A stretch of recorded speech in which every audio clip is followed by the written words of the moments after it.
Come on, Garima, yes.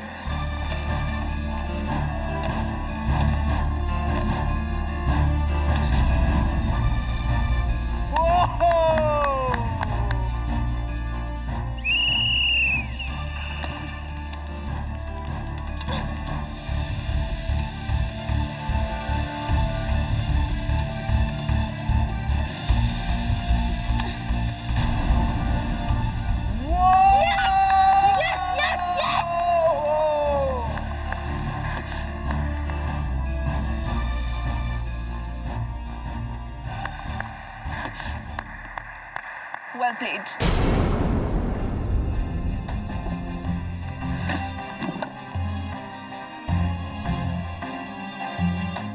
Well played, well played, well played, Sonali.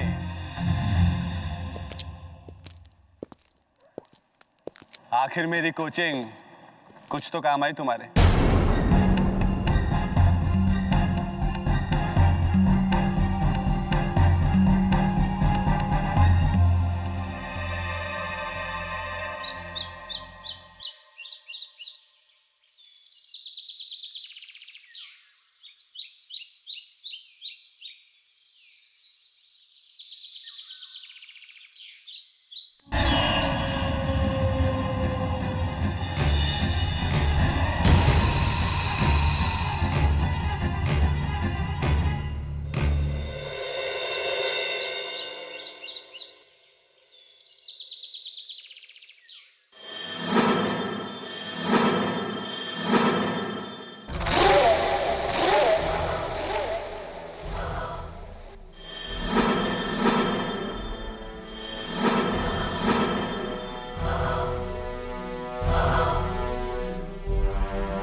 अभी ऊपर आ रहा हूँ।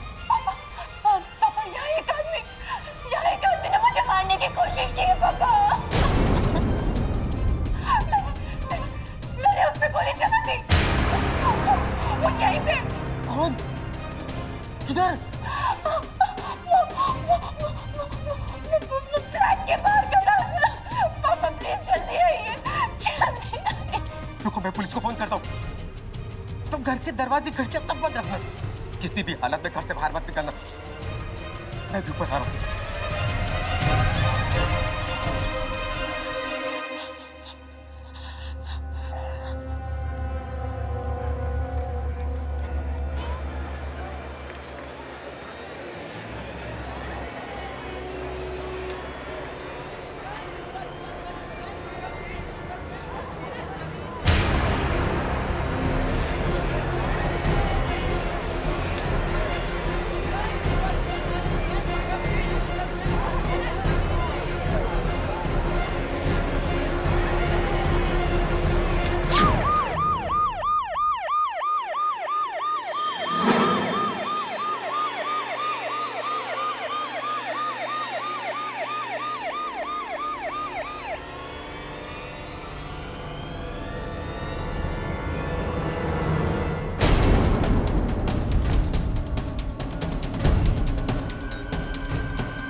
साहब, ये आदमी कुछ समय पहले ही ऊपर गया हुआ था, वो सोनाली मैडम के घर।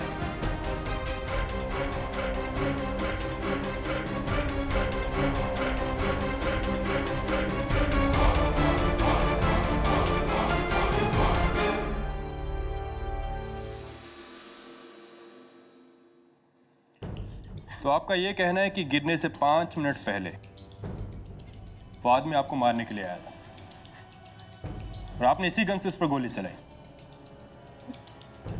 जी, पर ये गन हमारी नहीं है, ये अरे किसने कुरियर से भेज दी और हड़बड़ी में से गोली चल गई। आप जानते थे साथ में? जी, उनका नाम देवेंद्र सोनी है, वो मेरे बैडमिंटन कोच हैं। आपको उनसे कोई दुश्मनी?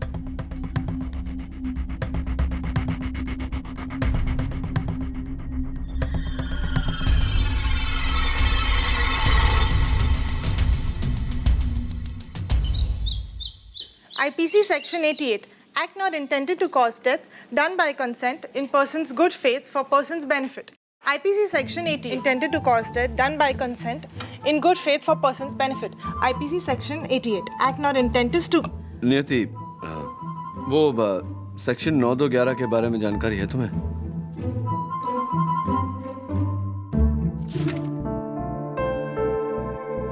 सर, इसमें तो नहीं मिल रहा, क्या है? सेक्शन 9211 स्पेशल एक्ट है, जिसके तहत कोई भी आदमी अपनी विधवा की छोटी बहन से शादी नहीं कर सकता। क्या बात कर रहे हैं सर? विधवा की छोटी बहन से शादी नहीं कर सकता? मॉडर्न जमाना है, क्यों नहीं कर सकता? मेरा सवाल भी तो यही है, क्यों नहीं कर सकता? वही सर, क्यों? डोरबेल।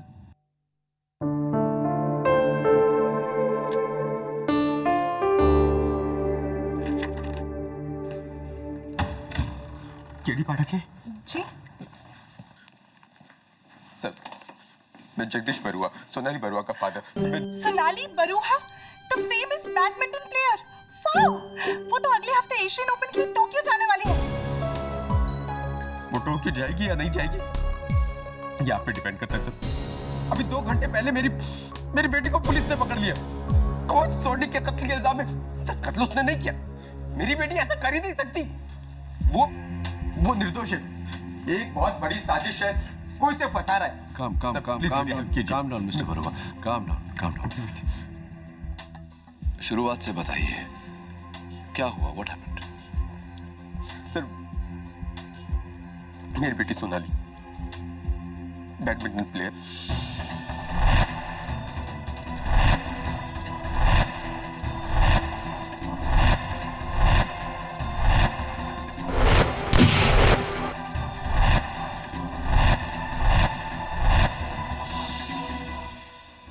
सोनाली, मेरा नाम केडी पाठक है।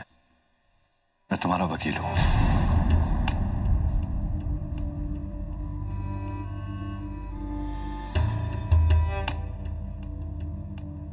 सोनाली, उस दिन क्या हुआ, कैसे हुआ, मैं ये सब डिटेल में जानना चाहता हूं। देखिए, मैं नहीं चाहती आप या कोई भी मेरा केस अदालत में लड़े। अदालत में जो होना है होने दीजिए। अगर तुम ये केस लड़ोगी नहीं तो इसका अंजाम क्या होगा जानती हो? अगले हफ्ते टोक्यो में बैडमिंटन एशियन ओपन है, जहां तुम्हारे जीतने के चांसेस बहुत अच्छे हैं। वहां तो क्या, तुम जिंदगी में कभी कहीं भी बैडमिंटन नहीं खेलोगी। होने दीजिए। जिस खेल की वजह से अगर मेरा करियर बर्बाद होता है तो होने दीजिए। शायद यही मेरी सजा है। किस बात की सजा? ऐसा क्या किया है तुमने? प्लीज केडी, मेरा केस मत लड़िए। मैं आपसे कुछ नहीं कहना चाहती। चले जाइए, प्लीज चले जाइए।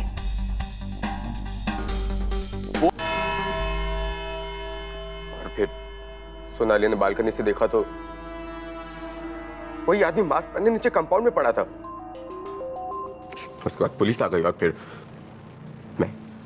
मिस्टर बरुआ, सोनाली जी की कहानी की कुछ बातें मेरी समझ में नहीं आई। सोनाली जी, आपने कहा आपने उस आदमी पर गोली चलाई।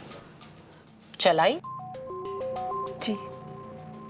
वो डरी हुई थी इसलिए गोली चला दी उस पर। Your honour, miss Sonali Barua इस देश की लोकप्रिय बैडमिंटन प्लेयर, जिन्होंने एक नहीं कई प्रतियोगिताओं में अनेक मेडल जीते हैं, और आज इस भरी अदालत के सामने एक और मेडल जीतने जा रही हैं। यकीन के साथ झूठ बोलने का मेडल। ऑर्डर। क्योंकि सच तो यह है कि इनके कोच देवेंद्र सोढ़ी के शरीर पर कोई भी गोली का निशान नहीं था, एक भी नहीं, और वो गोली मिस भी नहीं हुई, क्योंकि कॉरिडोर और फ्लैट में गोली का कोई निशान नहीं।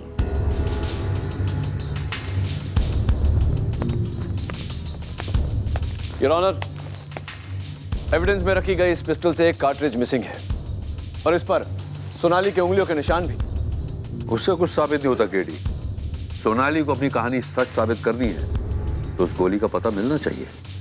गोली का पता नहीं मिलेगा योर ऑनर, क्योंकि कोच सोढ़ी की मौत गोली से नहीं किसी और वजह से हुई थी, और इस बात को साबित करने के लिए मैं बुलाना चाहूंगी फोरेंसिक्स डिपार्टमेंट के चीफ डॉक्टर रस्तोगी को। डॉक्टर रस्तोगी, कोच देवेंद्र सोढ़ी का पोस्टमार्टम आपने किया? जी हाँ। और आपकी रिपोर्ट की फाइंडिंग्स क्या कहती हैं? योर ऑनर, सोढ़ी जी की मौत न गोली लगने से हुई और न ही ऊंचाई से गिरने से। सोढ़ी जी की मौत उनके ऑरेंज जूस में मिली हुई आर्सेनिक से हुई, यानी कि जहर, death due to poisoning.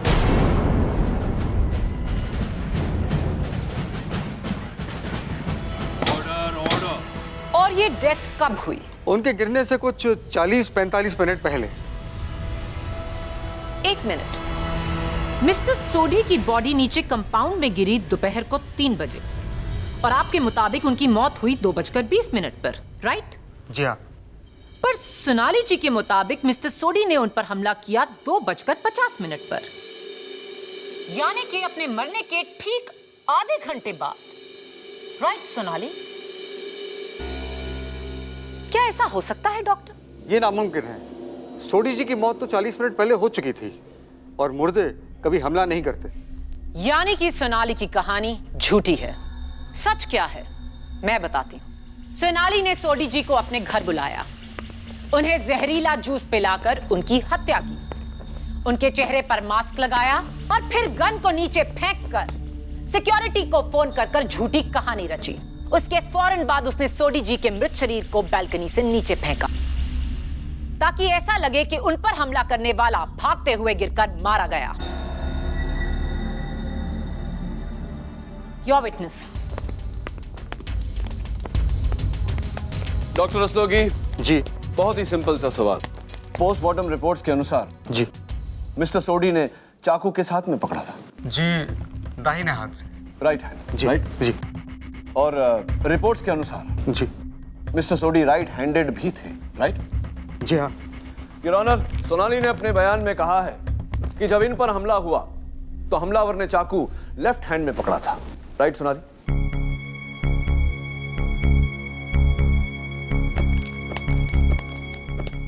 Sonali, अगर अदालत में तुमने मेरे साथ कोऑपरेट नहीं किया, ये केस हार जाएंगे हम, तुम्हें सजा हो जाएगी। Do you understand that?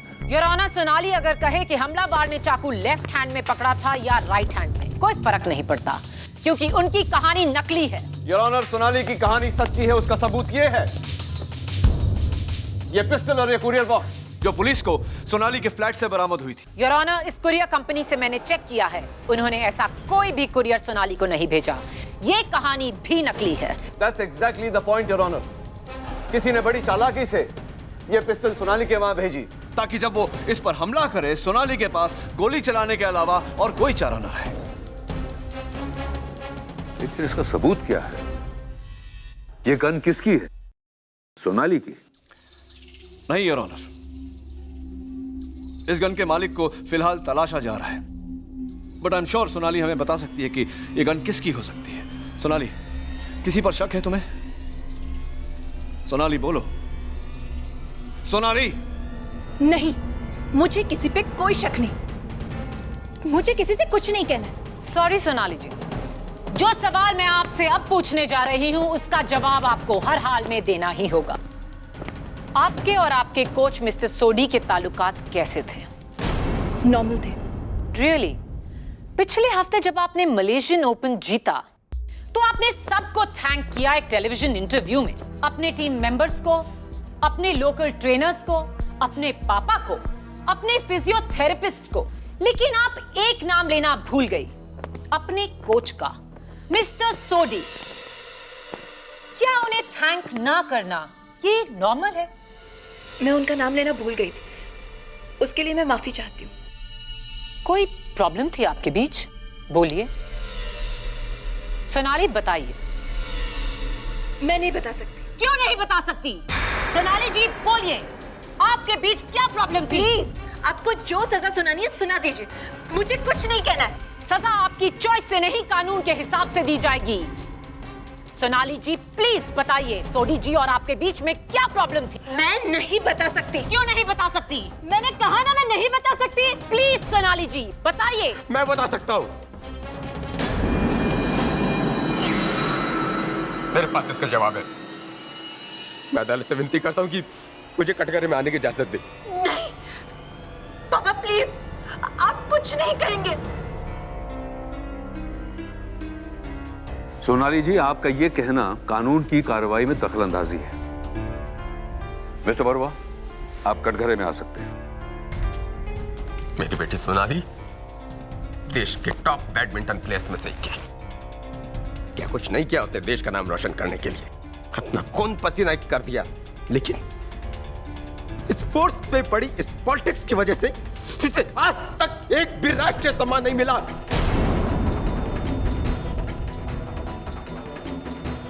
जबकि इससे कम टैलेंटेड प्लेयर्स को सम्मान मिलते आ रहे हैं। इस बात से बहुत दुखी थी ये। मैं भी। आप कहना क्या चाहते हैं? पापा प्लीज। सोनाली के कोच सोडी ने हमें एक ऑफर दिया, अगर हम उन्हें 20 लाख रुपया दें तो वो अपनी पहुंच से उसे खेल सम्राट पुरस्कार दिलवा देंगे। Order order. लेकिन इसने मना कर दिया। कहा मैं अगर सम्मान पाऊंगी तो अपनी मेहनत से, रिश्वत से नहीं। मैं ठहरा ही बाप बेटी की दिली ख्वाहिश पूरी करने के लिए जज्बाती हो गया।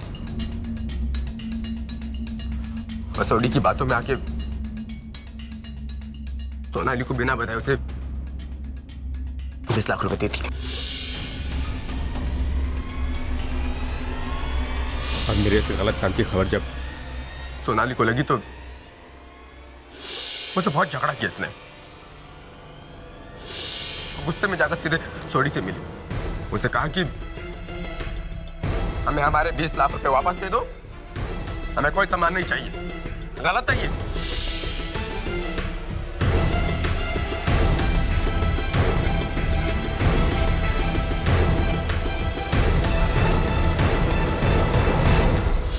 हाँ, और इसी वजह से मैं खामोश थी। मैं नहीं चाहती थी कि मेरे पापा का ये जुर्म अदालत में सबके सामने आ जाए। मिस्टर बरुआ, क्या कोच सोडी ने आपको या सोनाली को वो 20 लाख रुपए वापस दिए? नहीं, आजकल करता रहा लेकिन पैसे वापस नहीं दिए। 1 साल हो गया। आपने बांद्रा में भी एक फ्लैट खरीदा है, उसके लिए एक बैंक लोन भी लिया। हाँ जी। जिसकी EMI आप 8 महीने से नहीं भर पाए। उस बैंक के नोटिसेस ये रहे।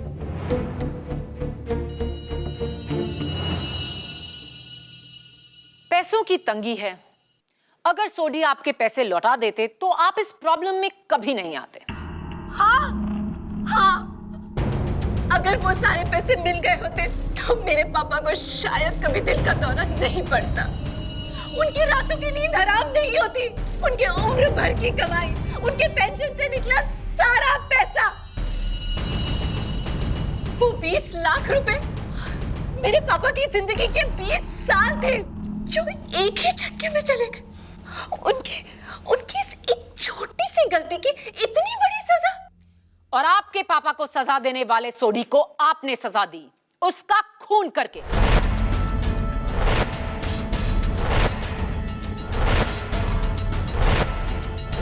योर ऑनर, सोनाली मिस्टर सोडी की हत्या कर ही नहीं सकती क्योंकि मिस्टर सोडी उस दिन सोनाली के फ्लैट में गए ही नहीं। वो हमलावर जिसने मास्क पहनकर सोनाली पर हमला किया था वो मिस्टर सोडी नहीं, कोई और था। चलिए आपकी ये गलतफहमी भी दूर कर देते हैं। योर ऑनर, मैं बुलाना चाहूंगी अपने अगले गवाह को, स्पोर्ट्स स्टार अपार्टमेंट के सिक्योरिटी गार्ड अमृतलाल। मैडम, उस दिन ठीक 2 बजे बिल्डिंग में वही साहब आए थे जिनकी मौत हुई, सोडी साहब। उन्होंने ये भी कहा कि उन्हें 803 में जाना है। उन्होंने अपने हाथों से रजिस्टर लिया, एंट्री की और ऊपर चले गए।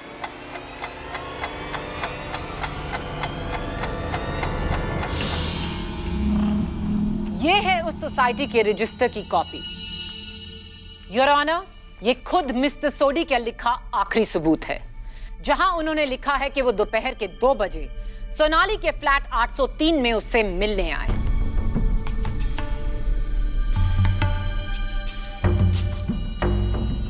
योर ऑनर, मेरा अगला गवाह सोनाली की पड़ोसन, फ्लैट नंबर 804 की मिसेस गनात्रा। मिसेस गनात्रा, क्या आपने इन्हें देखा था? जी, मैंने इस आदमी को देखा था 2 बजे के करीब 8th फ्लोर के लिफ्ट से निकलते हुए। उस टाइम मैं नीचे जा रही थी। सबूत पक्का है। 2 बजे मिस्टर सोडी सोनाली से मिलने उसकी बिल्डिंग आए। 2:05 पर वो उसके फ्लोर पर पहुंचे, जहां उन्हें आखिरी बार जिंदा देखा गया। 1 घंटे बाद सोडी की डेड बॉडी नीचे गिरती है कंपाउंड में। हालात भी हैं, मकसद भी है और गवाह भी हैं।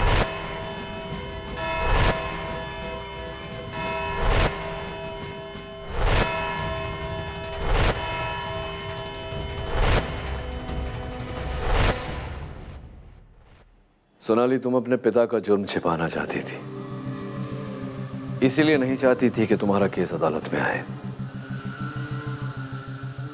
मैं ये बात जानता था, लेकिन अदालत में मैं खामोश रहा क्योंकि मैं नहीं चाहता था कि तुम्हारा केस कमजोर पड़ जाए।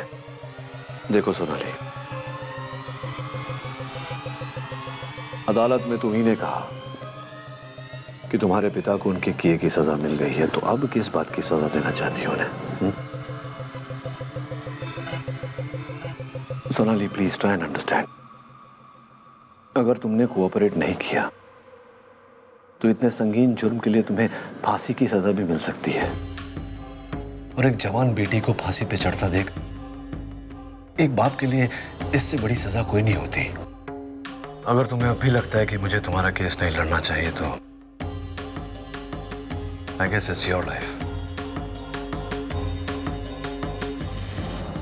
प्लीज गेट, मुझे बचा लो, मैं बेकसूर हूं। मैं जानता हूं, सिर्फ तुम्हारे मुंह से सुनना चाहता था। अब तुम और मैं मिलकर अदालत में भी ये बात साबित कर देंगे। बैडमिंटन में कहते हैं ना, game set and match.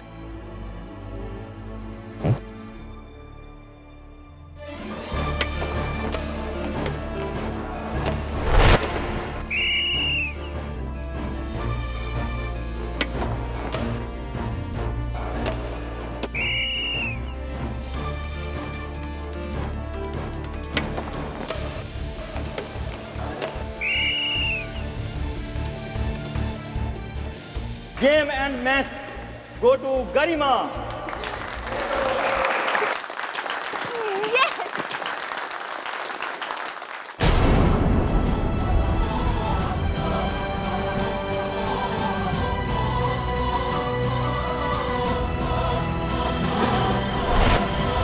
Port star apartment के 8th फ्लोर से एक आदमी 9-2-11 कैसे हो गया? कंफ्यूजिंग। सोडी साहब की मौत 2:20 पर हुई, लेकिन 2:50 पर सोनाली पर हमला हुआ।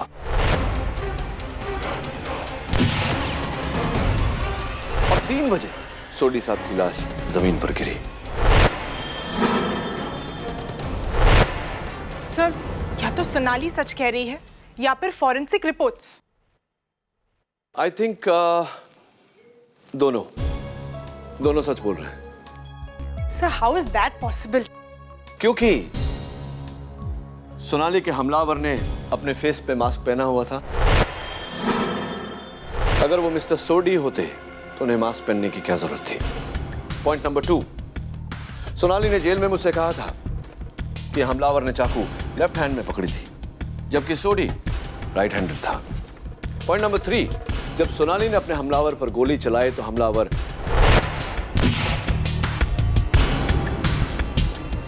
डोर के बाहर जाकर गिरा। फिर वहां से उसकी बॉडी सोनाली के पीछे बालकनी में कैसे पहुंची?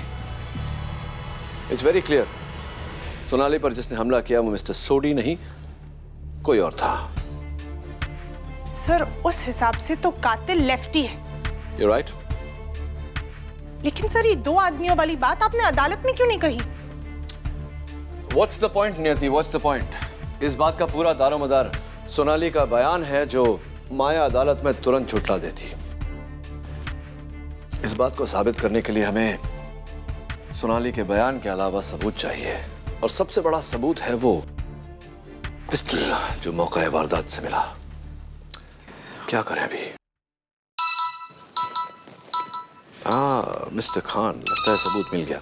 इंस्पेक्टर खान, आप ही के फोन का इंतजार कर रहा था, बोलिए। रियली? 1 मिनट होल्ड करिए। The gun belongs to badminton champion Garima Devraj. Address लिखो। इंस्पेक्टर खान, गरिमा का address? Really? Thank you. Sir, हाँ, गरिमा एड्रेस? एड्रेस लिखने की कोई जरूरत नहीं। गरिमा देवराज सोनाली की बिल्डिंग में रहती है, उससे 1 माला नीचे, flat number 703। It's time to go and meet miss Garima Devraj.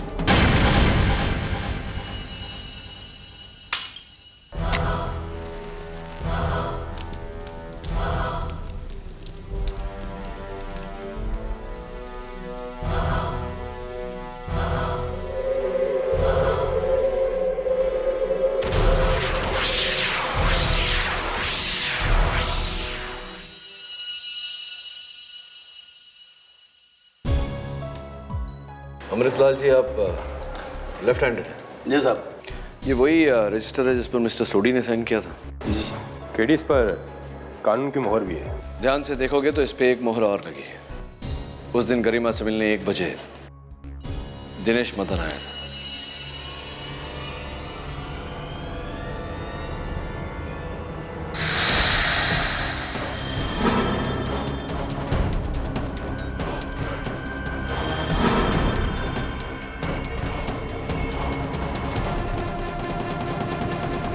Forensics का मानना है कि बॉडी कम से कम 7 मंजिल की ऊंचाई से गिरी होगी। यानी कि 703 से गरिमा देवराज का घर, या 803 सोनाली बरुआ का घर, या फिर 9 इसके ऊपर वाला टॉप फ्लोर।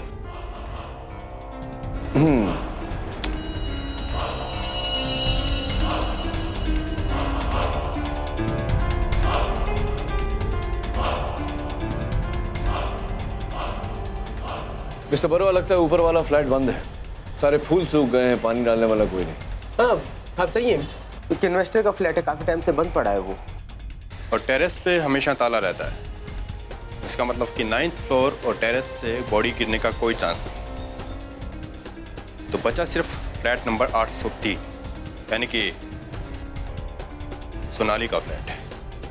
या फिर 703 गरिमा देवराज का घर। गरिमा और सोडी के बीच में भी तो कनेक्शन था। एक्चुअली जब हमने सोडी से वापस पैसे मांगे तो उसे झल्ला कर कहा कि अब वो अवार्ड गरिमा को देगा, क्योंकि वो 30 लाख रुपए देने को तैयार है। सर, ये गरिमा, सोनाली और सोडी के बीच क्या कनेक्शन हो सकता है? इस सवाल का जवाब तो वही दे सकता है जिसका सबके साथ कनेक्शन है। मेरे प्रिय मित्र झिलमिल जवेरी।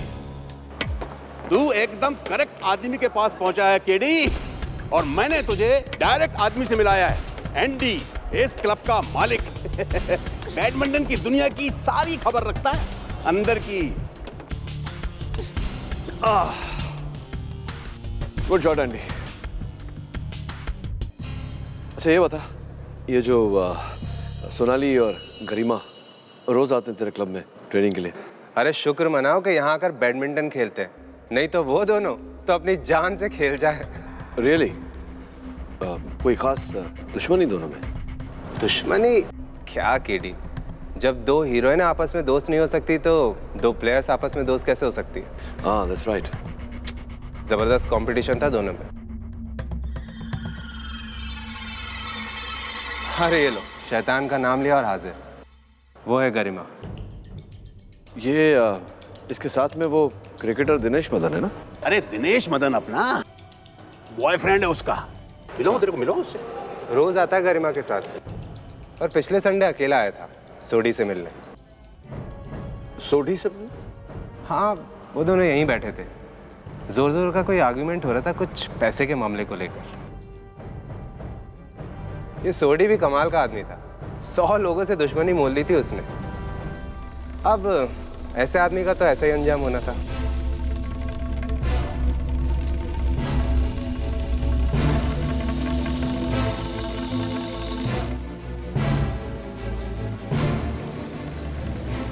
ये गरिमा लेफ्ट हैंडेड है। दोनों से मिलोगे तेरे को? नहीं झिलमिल, मिलेंगे, लेकिन इस कोर्ट पर नहीं, उस कोर्ट में। गरिमा, ये 9 मिलीमीटर पिस्टल आपकी है? जी हाँ। बैडमिंटन प्लेयर्स के हाथों में तो अक्सर रैकेट रहता है। ये गन क्यों तुम्हें इसकी जरूरत पड़ी? अपनी प्रोटेक्शन के लिए, क्योंकि मुझे कुछ लोगों की धमकियां आया करती थी। धमकियां? किसने दी आपको धमकियां? अंडरवर्ल्ड ने? जी हाँ। गरिमा, ये बताओ कि तुम स्पोर्ट्स स्टार अपार्टमेंट में रहती हो। ये सोनाली 8वें मंजिल पर है, तुम 1 मंजिल नीचे 803 में, तुम 703 में।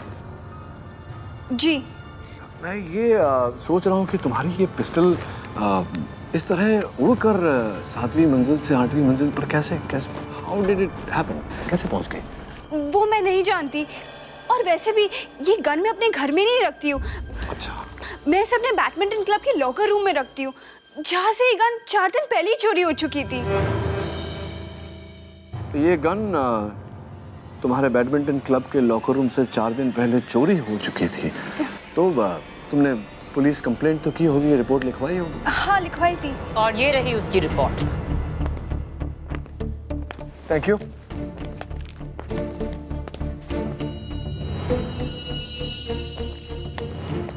तो गरिमा, मिस्टर सोडी, जिनकी हाल ही में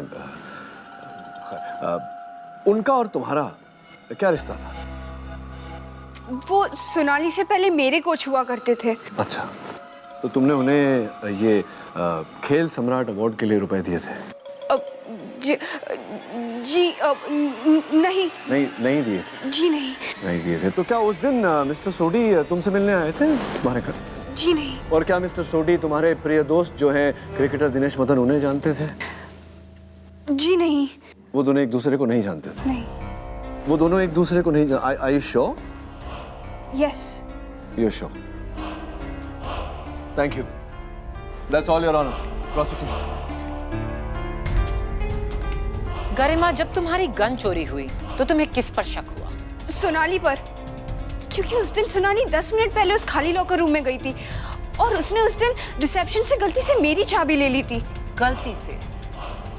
10 मिनट का वक्त काफी होता है अकेले लॉकर में गन को चुराने के लिए और चाबी लौटाने के लिए। इसका कोई गवाह? हाँ है, एस क्लब के मालिक एंडी। जी, गरिमा बिल्कुल सच कह रही है। सोनाली ने खुद मुझे उसके लॉकर की चाबी रिसेप्शन पर लाकर दी और कहा कि वो उसे गलती से ले गई थी। क्या ये बात सच है? जी, लेकिन मैंने उसके लॉकर से कुछ चुराया नहीं।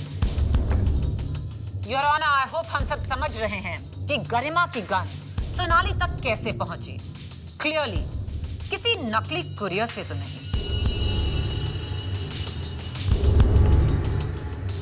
एंडी, हर चाबी की कॉपीज होती है, डुप्लीकेट्स। तो गरिमा के लॉकर की जो चाबियां थी, डुप्लीकेट चाबियां, वो कहाँ, किसके पास रहती थी? एक्चुअली हर लॉकर की चाबी की 2 कॉपीज रिसेप्शन पर होती है। राइट। लेकिन इस घटना से एक दिन पहले उन दोनों में से एक चाबी दिनेश लेकर गया था, ये कहकर कि गरिमा ने वो चाबी मंगवाई थी। Dinesh, mister Dinesh Madan. Your honour, mister Dinesh Madan, India के rising middle order right handed batsman. Left handed. Right. Sonali पर जिसने हमला किया वो भी लेफ्ट हैंडेड था मिस्टर मदन। खैर, ये जो गरिमा के लॉकर की चाबी आपने ली थी, वो कब, किस दिन पर ली थी, याद है? Do you remember? जी हाँ, ली थी। आई थिंक लास्ट संडे को, रविवार को। और मिस्टर सोडी, उन्हें कितनी अच्छी तरह से जानते थे आप? दोस्ती, गहरी दोस्ती? जी नहीं, मैं सोडी को नहीं जानता। कमाल है मिस्टर मदन, आप मिस्टर सोडी को जानते नहीं, पहचानते नहीं, कभी मिले नहीं उनसे। फिर रविवार को, उसी रविवार को, जिस रविवार को आपने गरिमा के लॉकर की चाबी ली थी, उसी रविवार शाम को आप मिस्टर सोडी के साथ एंडी के क्लब में बैठकर कॉफी पी रहे थे। मेरे पास सिक्योरिटी कैमरा फुटेज है, आप चाहें तो मैं आपको दे देता हूँ। How is it? जी वो मैं ऑर्डर। हाँ, क्या बोल रहे थे? मैं मिला था सोडी से उस शाम, लेकिन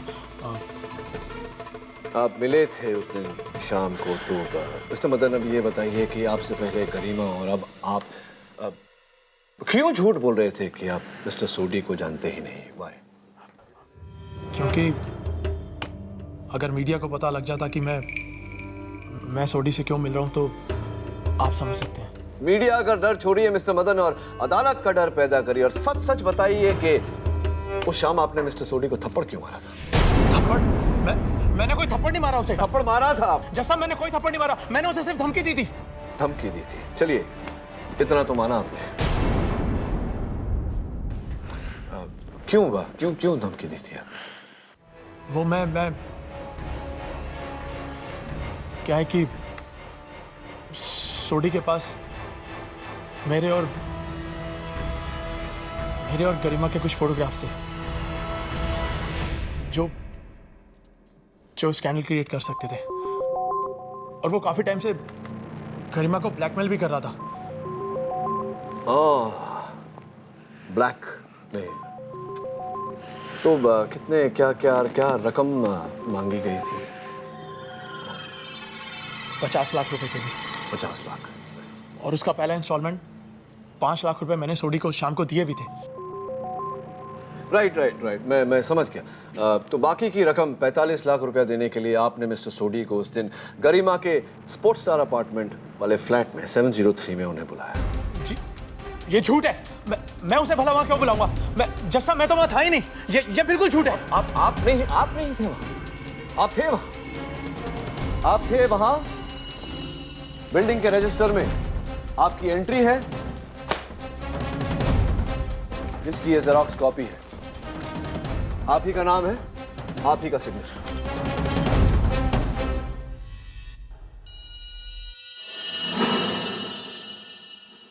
ये झूठ है। झूठ तो तुम बोल रहे हो मिस्टर मदन। सच ये है कि उस दिन तुमने मिस्टर सोडी को गरिमा के फ्लैट नंबर 703 में बुलाया, वहां जहरीला जूस पिला के उनकी हत्या की। फिर तुमने सोडी साहब के कपड़े पहने, अपनी शक्ल पर नकाब लगाया, सोनाली के फ्लैट पर गए, इन पर हमला किया और अपने किए हुए जुर्म का इल्जाम इनके सरमन किया। उसके बाद सोडी साहब को फिर से उनके कपड़े पहनाने के बाद उनकी लाश को तुम बिल्डिंग के ऊपर लेकर गए, वहां से तुमने उन्हें नीचे गिरा दिया। झूठ। ये झूठ है। जैसा मैंने ऐसा कुछ नहीं किया। ये बिल्कुल झूठ है। जो तुम कहते हो मान लिया, दिनेश ही सोडी का कातिल है। लेकिन इससे पहले तुम्हें मेरे 2 सवालों के जवाब देने होंगे। एक, अगर सोडी दिनेश से मिलने गरिमा के घर आया तो उसने बिल्डिंग की रजिस्टर में सोनाली के घर का नंबर क्यों लिखा? 703 के बदले 803। दूसरा, अगर सोनाली ने नकाब पहने दिनेश पर इस गन से असली गोली चलाई तो फिर वो जिंदा कैसे है? ऑर्डर। जवाब सोचने की जरूरत नहीं है, क्योंकि ये पेपर आपको लाजवाब कर देगा। ये गरिमा के घर का पेंटिंग बिल अब मुझे क्यों? इसके बिलिंग पॉइंट नंबर 5 पे नजर डालिए। 1800 रुपए बालकनी पेंट करवाने के लिए। तो योर ऑनर, उस दिन गरिमा के घर की बालकनी को पेंट किया जा रहा था, जिसका मतलब यह है कि अगर सोडी की लाश को उस बालकनी से गिराया जाता तो उस पर गीले पेंट के निशान जरूर होते। फोरेंसिक्स की रिपोर्ट के मुताबिक लाश 6 फ्लोर ऊपर से गिरी। टेरेस लॉक था, 9वां फ्लोर खाली था। 7वें फ्लोर पर गरिमा के घर की बालकनी की पेंटिंग उस दिन सुबह हुई। बचा सिर्फ 8वां फ्लोर सोनाली का घर, जहां से गिरी सोडी की लाश। 100% कत्ल सोनाली ने किया है।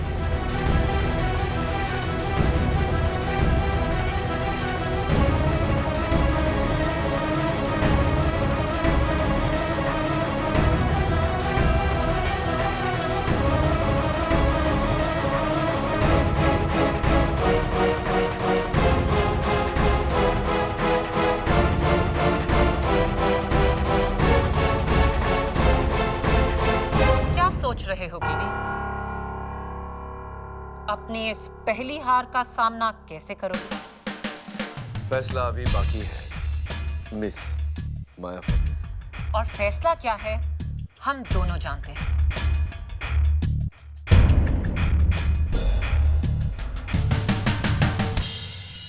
तुम्हारी पेंसिल कीडी, झुकना सीख लो।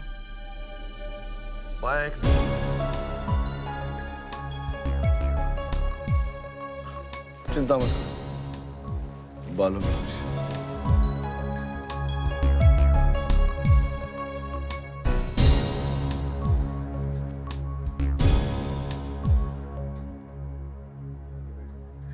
सर, मैंने ना 3 लॉ बुक्स पढ़ ली। 9, 2, 11 का तो कोई जिक्र ही नहीं है। आखिर क्यों एक आदमी अपनी विधवा की छोटी बहन से शादी नहीं कर सकता?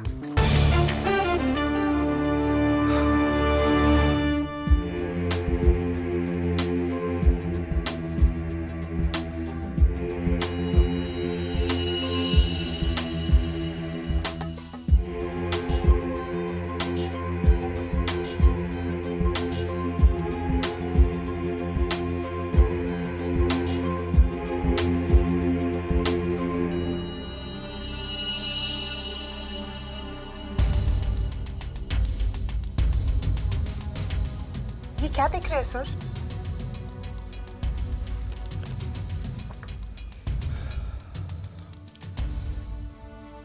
ये क्या है सर?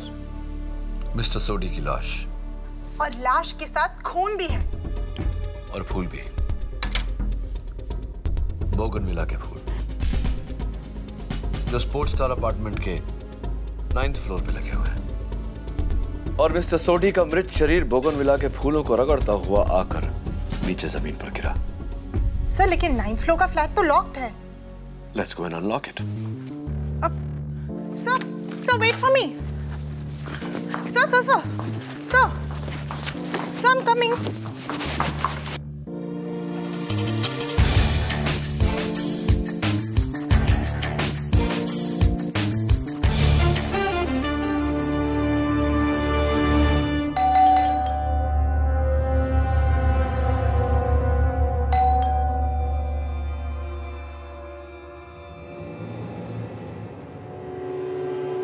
सर, मिस्टर बरुआ ने पहले ही कहा था यहाँ पर कोई नहीं रहता।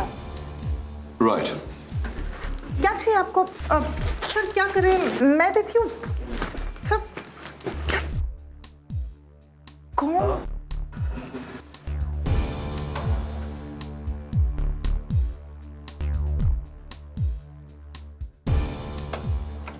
वाह सर, आप तो प्रोफेशनल। अब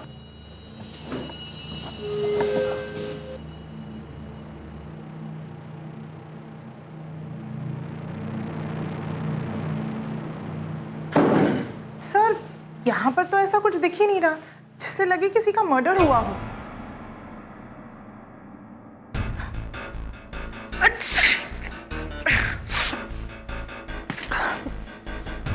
Bless you.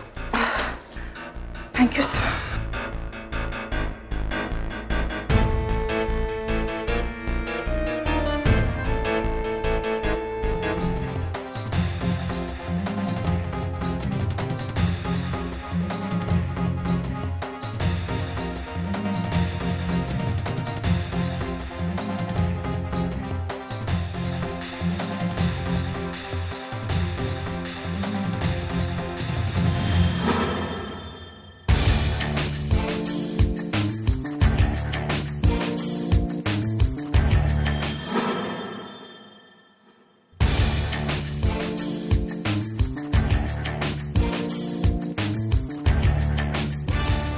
You're a genius, नीति। सही कहा था तुमने। इस फ्लैट में वाकई ऐसी कोई चीज नहीं जिससे ये साबित हो कि खून यहाँ हुआ है।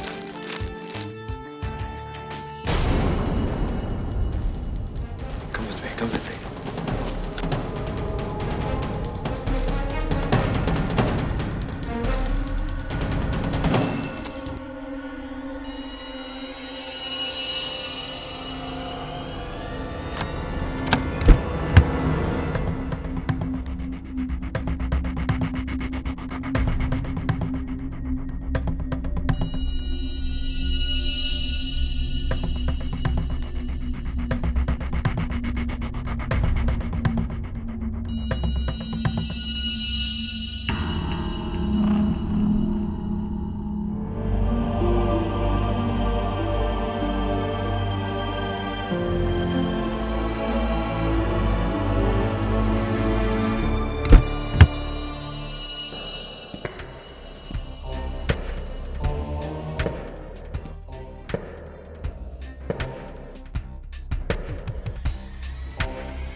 You're welcome.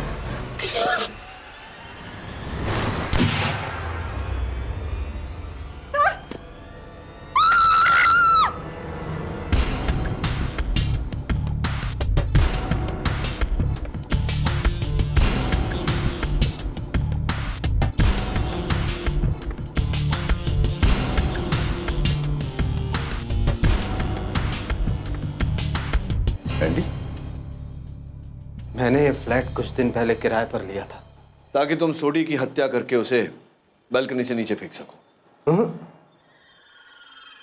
पहले साबित करके दिखा, कानून की नजर में मेरा गुनाह क्या है।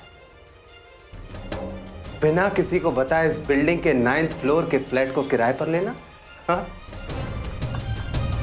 हाँ किडी, हाँ, मैंने वो गन सोनाली के फ्लैट पर छोड़ी।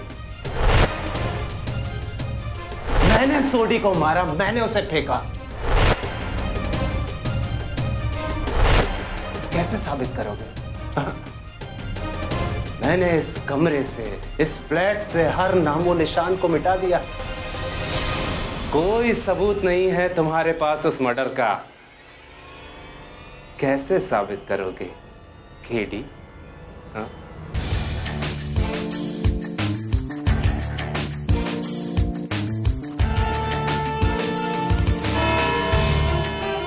कानून सबूत मांगता है केडी, इसलिए क्या सबूत है कि इस पूरी साजिश के पीछे मेरा हाथ है?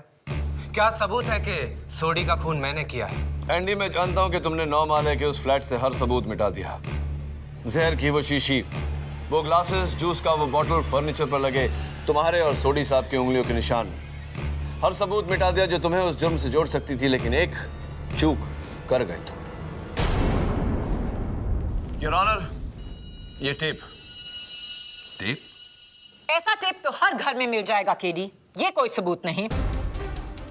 आपकी बात ठीक है मिस माया फर्नेस, लेकिन इस टेप की खास बात यह है कि ये एंडी के सामान से बरामद हुई है और फोरेंसिक रिपोर्ट के अनुसार इस पर एंडी की उंगलियों के निशान भी है। इसी टेप से एंडी ने कुरियर का वो पार्सल सील किया था जिसमें पिस्तौल था और जो सोनाली के घर के बाहर रखी गई थी। योर ऑनर, अगर इस टेप का सिरा इस कुरियर बॉक्स के सिरे से मिल जाता है तब तो यह साफ साबित हो जाएगा कि यह सब एंडी का ही किया धरा है।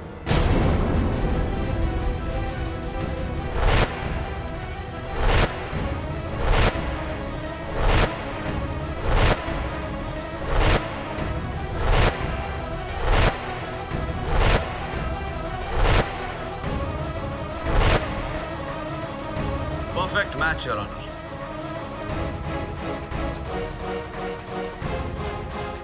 Quiet, please, quiet.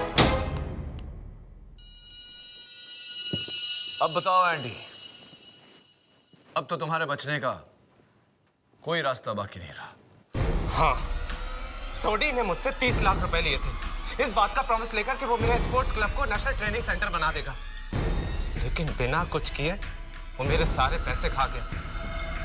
मैं जानता था कि सोनाली की उससे दुश्मनी है, इसलिए मैंने चुपके से सोनाली के ऊपर वाला फ्लैट किराए पर लिया और सोडी को अपने घर पर बुलाया। लेकिन मैंने जानबूझकर उसे गलत एड्रेस दिया, 803 सोनाली का फ्लैट। इसीलिए उसने नीचे रजिस्टर में भी वही एंट्री की और लिफ्ट से 8वें फ्लोर पर उतरा, जहां मैं पहले से उसकी राह देख रहा था। अरे सोडी जी, अरे आप यहाँ क्या कर रहे हैं? मेरा फ्लैट तो इसके ऊपर वाले फ्लोर पर है, 903। लेकिन आपने तो मुझे फ्लैट नंबर 803 बताया था। आपने गलत सुना होगा। खैर आइए। मैं फिर सोडी को ऊपर अपने फ्लैट में लेकर गया। मैंने उससे अपने पैसे आखिरी बार मांगे लेकिन उसने इनकार किया।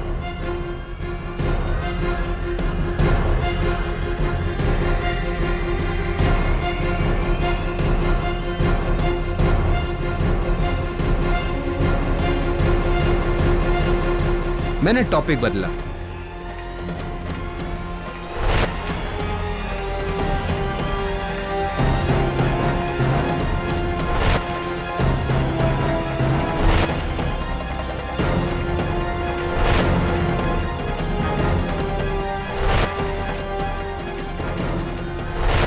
और उसे जहरीली ड्रिंक पकड़ा दी।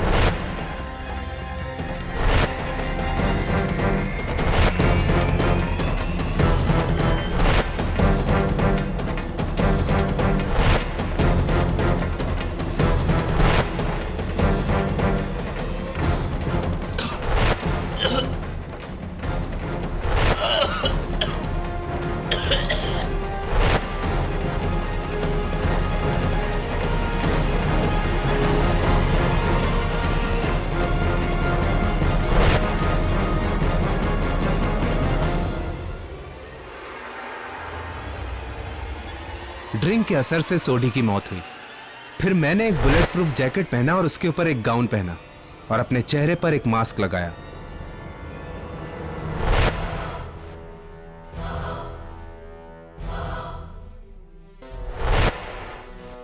और नीचे आकर सोनाली के दरवाजे पर वो गन का पार्सल रखा।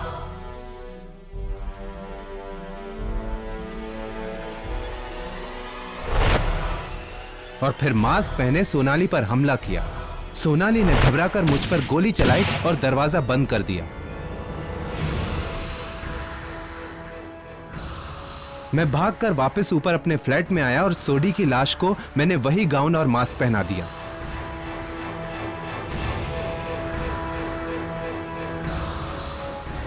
फिर मैंने सोडी की लाश को उठाकर अपने फ्लैट की बालकनी से नीचे फेंक दिया। मान गए केडी, बिना सबूतों के जुर्म कैसे साबित किया जाता है, ये तुमने आज साबित कर दिया।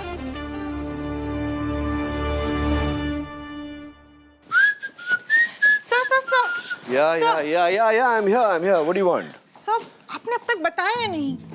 हाँ, मैं बता देता हूँ। देखो, ये आइडिया मुझे तब आया जब मैंने माया के बालों में वो फूल। वो नहीं, तो? सेक्शन 9211 एक आदमी अपनी विधवा की छोटी बहन से शादी नहीं कर सकता। हाँ, याद है मुझे। सेक्शन 9211 एक आदमी अपनी विधवा की छोटी बहन से शादी नहीं कर सकता क्योंकि वो मर चुका है। Right, you are a genius Niyati. देखो नियति, एक अच्छे वकील को प्रश्न अपने कान से नहीं दिमाग से सुनना चाहिए। और याद रखना, जिंदगी और अदालत में जानकारी से ज्यादा समझदारी काम आती है। Am I right? Or am I right?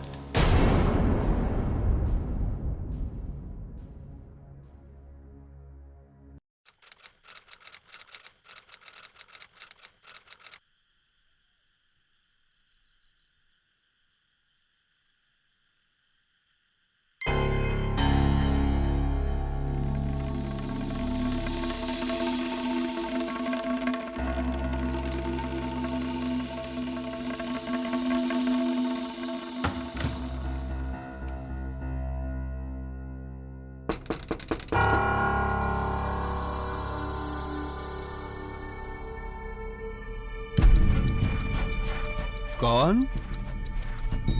इतने भी क्या मसरूफ हैं आप कि अपनी बीवी को नहीं पहचानते? अच्छा, तुम हो। पूजा शुरू होने वाली है, सब लोग नीचे आ चुके हैं। अरे भाई, हमारा काम ही हमारी पूजा है। तुम तुम्हारी पूजा करो, मैं मेरी पूजा करता हूँ। अरे लेकिन पूजा तो हमने आप ही के लिए रखवाई है ना। अरे रेणुका, इलेक्शन सर पे है और अभी बहुत काम बाकी है। ठीक है, मैं चलती हूँ। और सुनो, जाते जाते दरवाजा बंद कर देना। एक काम करिए ना, आप खुद ही दरवाजा अंदर से बंद कर दीजिए। ठीक है, मैं ही बंद कर लेता हूँ। पान सिंह, नरेश कुमार।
मैं नहीं मारा हूँ, मैं नहीं मारा हूँ।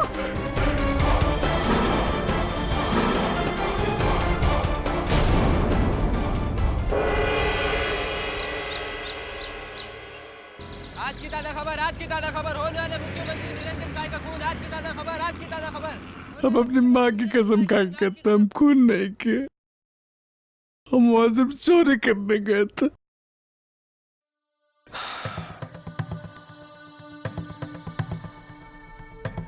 चलो एक पल के लिए मान लेते हैं कि ये खून तुमने नहीं किया, लेकिन चोरी करने के लिए निरंजन सहाय के अलावा और कोई घर नहीं मिला तुम्हें? कौन निरंजन सहाय? निरंजन सहाय को नहीं जानते तुम? अरे साहब, गरीब आदमी को अपने पेट से फुर्सत मिले तब ना वो कुछ और जाने। गांव में बीवी बच्चों का बहुत बुरा हाल है साहब। बैल बिक गए, जमीन गिरवी पड़ी, शहर में 2 साल से कोई काम नहीं, दिमाग खराब हो गया साहब। बस्ती में भाई है वो जगन भाई, वो बोला कि बंगला में बहुत पैसा है। जमीर को मार के हम गए जिंदगी में पहला बार चोरी करने के लिए।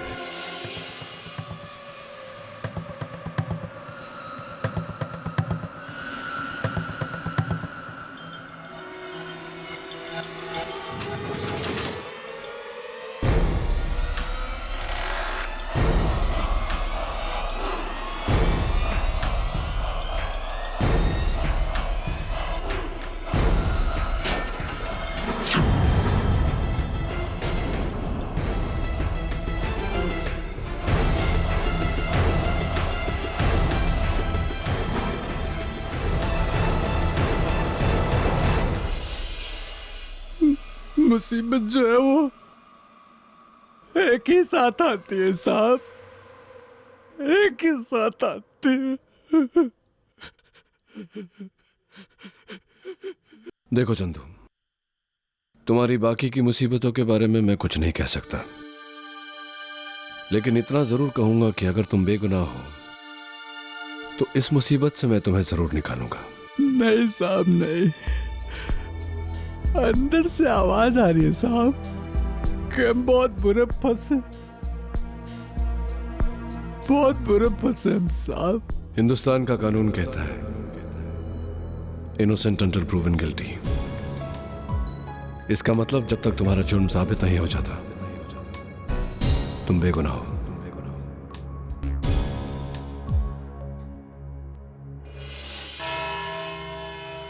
योर ऑनर, कटघरे में खड़े इस शख्स ने न सिर्फ इस देश के सबसे लोकप्रिय मंत्री का कत्ल किया है, बल्कि इस देश के भविष्य का गला भी घोटा है। इसीलिए इंसाफ जितना जल्दी हो बेहतर है। मैं बुलाना चाहूंगी अपने पहले विटनेस को, वो जिन्होंने सहाय जी को आखिरी बार जिंदा देखा था, उनकी पत्नी श्रीमती रेणुका सहाय। मैं कसम खाती हूँ कि जो भी कहूंगी सच कहूंगी, सच के सिवा कुछ नहीं कहूंगी। रेणुका जी, अदालत को अपना बयान दीजिए। सहाय जी हर रात अपनी स्टडी में अकेले काम करते थे और मैं उन्हें कभी डिस्टर्ब नहीं करती थी। उनकी इलेक्शन में कामयाबी के लिए मैं घर में पूजा करवा रही थी, इसलिए करीबन 9:30 बजे मैं सहाय जी को पूजा के लिए बुलाने गई। वो इलेक्शन के काम में बिजी थे।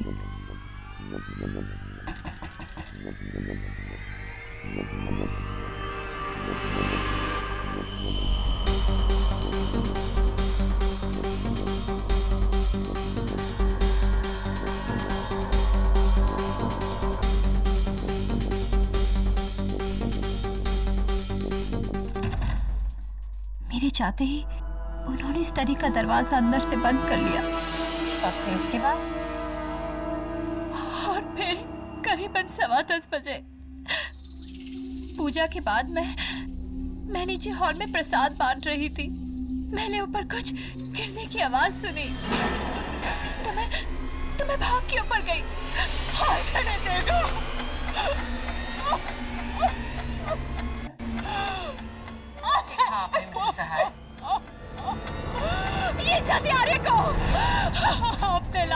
इसने मेरे पति की हत्या कर दी।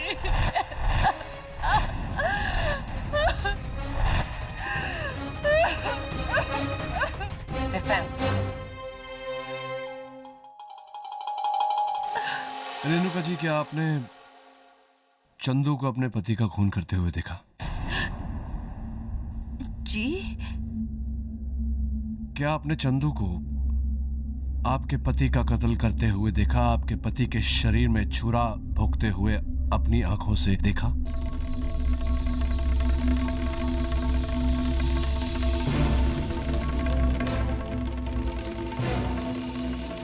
नहीं, लेकिन अगर ये नहीं करेगा तो और कौन? No more questions, Your Honor. Thank you, Renuka ji. और अब मैं बुलाती हूं उस चश्मदीद गवाह को जिसने चंदू उर्फ चंदन मुंशी को मौकाए वारदात पे रंगे हाथों पकड़ा। प्रजामन पार्टी के आदरणीय एमपी श्री सहाय के दाहिने हाथ श्री अकरम रिजवी।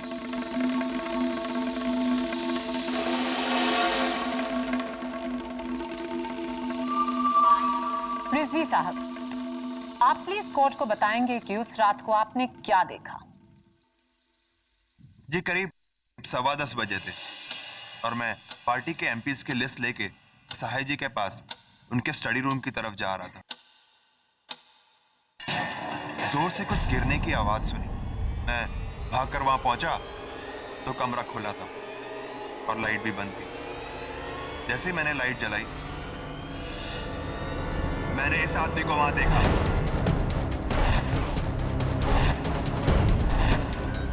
सहाय जी जमीन पर पड़े थे और उनके सीने में चाकू।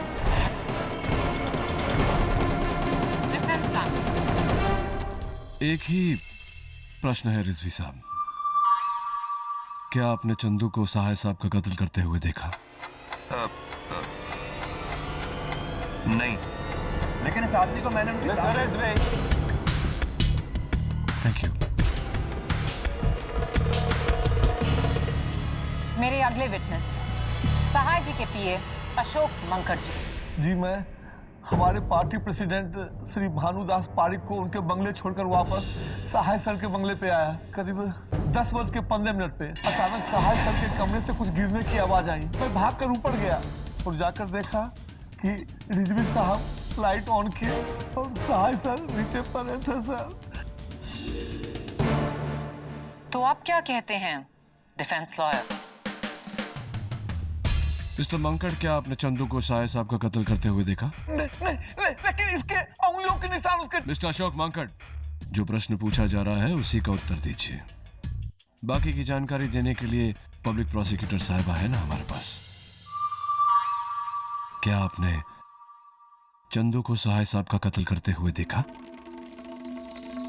जी नहीं। Thank you mister Mankad. जज साहब, अब मैं बुलाना चाहूंगी अपने अगले गवाह को।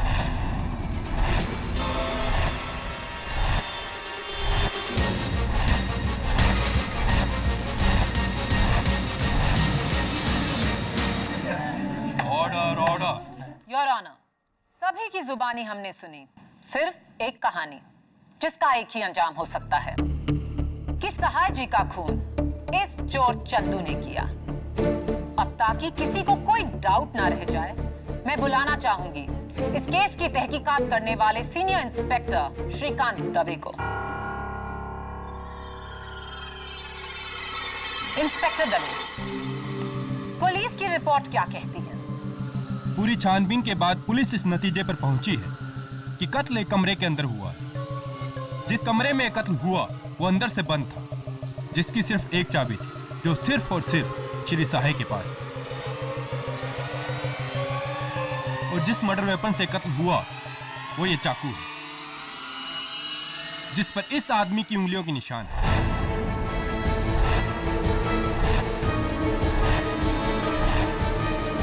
इतना ही नहीं योर ऑनर, कत्ल का टाइम रात करीब 10 से 10:15 के बीच का था। इसके अलावा ना कोई दूसरा मर्डर वेपन, ना शरीर पर कोई घाव, ना शरीर में जहर या कोई जान लेने वाला पदार्थ। So it's very clear and simple case of death by step wound. अगर अब भी किसी को लगता है कि चंदू बेकसूर है, तो मेरे हिसाब से वो आदमी सपनों की दुनिया में है। राइट। इंस्पेक्टर दवे, आपने चंदू को I object, Your Honor. ये वकीले सपाही किस तरह के बेतुके सवाल पूछ रहे हैं? मेरे बेतुके सवाल का एक ही तुका सा जवाब है कि किसी ने चंदू को साहिब साहब का कत्ल करते हुए नहीं देखा।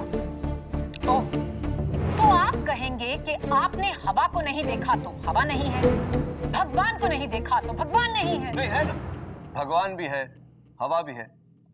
इसका मतलब ये हुआ कि जो नहीं दिखता वो हो सकता है, तो हो सकता है कि जो दिखता है वो ना हो।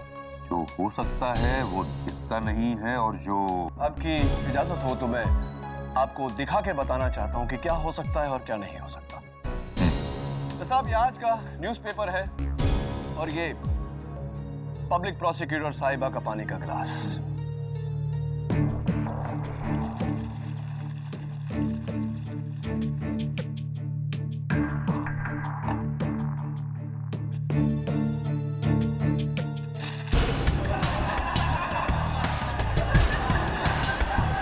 Order order. ये क्या बचपना है केडी? ये बचपना नहीं है योर ऑनर। मैं सिर्फ कोर्ट पर यह जाहिर करने की कोशिश कर रहा था कि कभी कभी जो होता है वो दिखता नहीं, और कभी कभी जो दिखता है वैसा होता नहीं। ओके, तो अगर हमें धोखा है कि खून चंदू ने किया, तो आप हमें क्यों नहीं बताते कि खून किसने किया? अंदर से बंद कमरा, चाबी सहाय जी के पास, यानी कि उस कमरे को कोई बाहर से नहीं खोल सकता। उस कमरे में ना कोई खिड़की ना कोई और दरवाजा। चंदू का खुद का बयान कि वो दरवाजा तोड़कर कमरे में घुसा। चाकू पे चंदू की उंगलियों के निशान। इतने सारे चश्मदीद गवाह। कैसे साबित करेंगे आप कि खून उसने नहीं किया? कैसे? किसी की मैजिक ट्रिक से?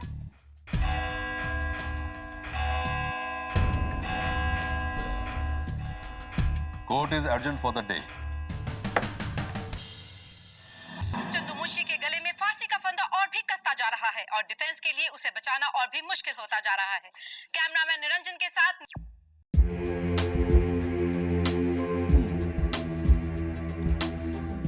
सारे गवाहों के बयान एक जैसे, यानी कि सब सच बोल रहे हैं या सब झूठ।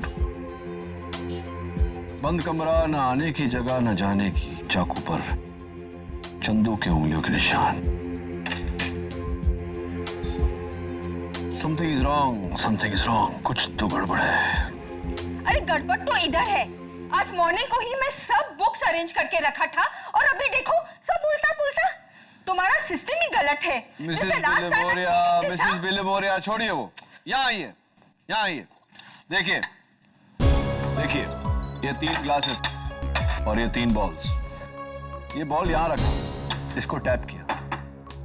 वाला, कैसा लगा मेरा मैजिक? मैजिक नहीं, ट्रैजिक। अरे ये ट्रिक तो मेरा 10 साल का ग्रैंडसन भी करता है। सबको पता है कि पहले से ही कप के नीचे बॉल छुपाया है। खाली कप के अंदर पहले से बॉल, यानी कि मर्डर के पहले से ही कोई रूम में छिपा था।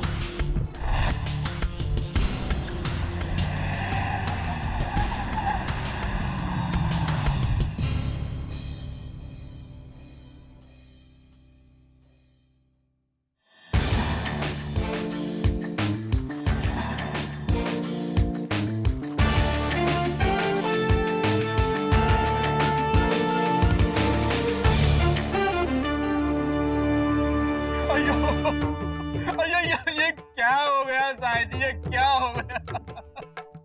अरे साहिब जी जैसा शरीफ आदमी का कौन खून किया जी? मेरे को बहुत दुख हो गया जी। मेरे को बहुत नटराजन जी, पात्रे जी आप बस बस बस। अरे बहुत अच्छा आदमी था। प्रेस वाला आया क्या? हाँ।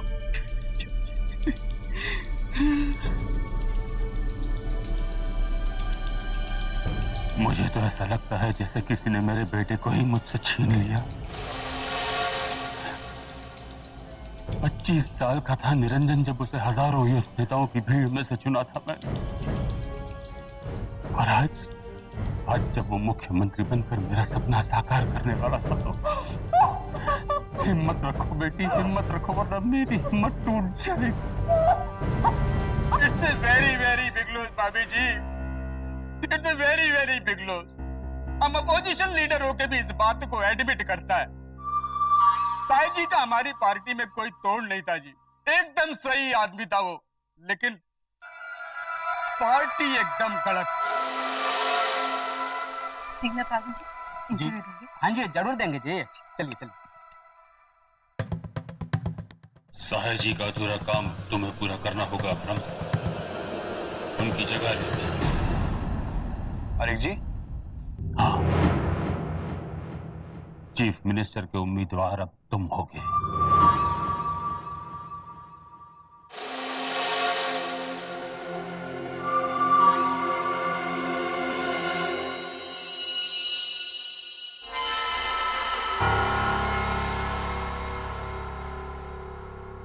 आप यहाँ? दरअसल मैं वो कमरा देखने आया था जिसमें साहिब साहब का कत्ल। ताकि वो कातिल चंदू को छुड़ाने का कोई न कोई रास्ता निकाल सके। हरगिज नहीं। देखने दीजिए अशोक जी, सहाय जी हमेशा कहते थे कि प्रजातंत्र में सबको मौका मिलना चाहिए, फिर चाहे वो उनका खूनी ही क्यों ना हो। ले जाइए इन्हें ऊपर। जी मैडम, आइए।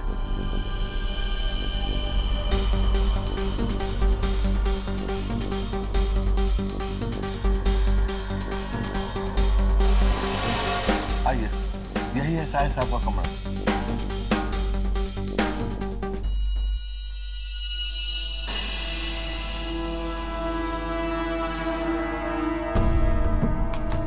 यही वो लॉक है जो चंदू ने बाहर से तोड़ा था और साहिब साहब ने अंदर से लॉक किया था। वही तो हम कोर्ट में कह रहे थे ना। भाई आप कह रहे थे कोर्ट में। हाँ आइए आइए, अंदर से देख लीजिए। आइए।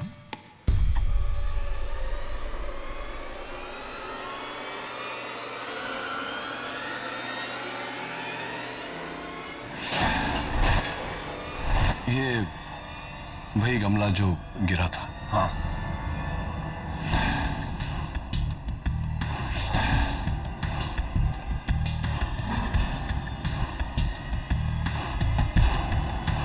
क्या देख रहे हैं?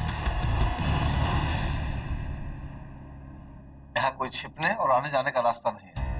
ना कोई अलमारी, ना कोई खिड़की, ना कोई पर्दा और ना कोई बड़ा सोफा। यहाँ बस आने जाने का एक ही रास्ता है और वो है वो दरवाजा जिससे वो खूनी अंदर आया था, ताला तोड़कर। साहिब साहब की लाश कहाँ पड़ी? वहां।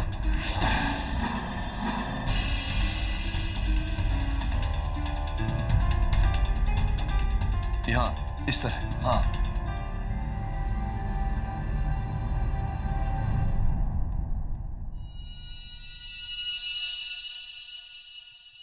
और चंदू कहाँ मिला था? चंदू यहाँ था। यहाँ मतलब लाश से आप कहेंगे 7-8 फीट दूर? बिल्कुल बिल्कुल। तो लाश यहाँ से 7 फीट की दूरी पर चंदू, 15 फीट की दूरी पर वो गमला जिसके गिरने से सबका ध्यान आकर्षित हुआ था। तो गमला गिराया किसने? वही तो हम कह रहे थे ना कि उसी की आवाज सुनकर तो हम सहाय सर के कमरे में भाग कर आए थे। हाँ, मैंने भी यही बात कही, लेकिन मैं आपसे पूछ रहा हूँ कि वो गमला गिराया किसने? देखिए वही गमला है।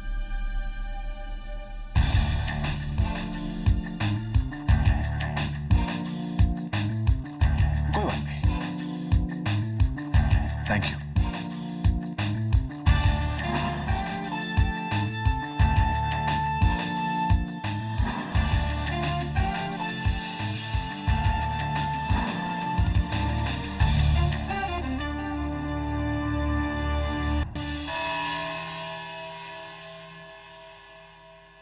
रेणुका जी, एक कंफ्यूजन था मेरे मन में। ये चोर जीवन की इसकी सबसे पहली चोरी, वो भी श्री निरंजन सहाय के घर में, जो चारों तरफ से सख्त पहरे से घिरा हुआ है, ये उस घर में घुसा कैसे?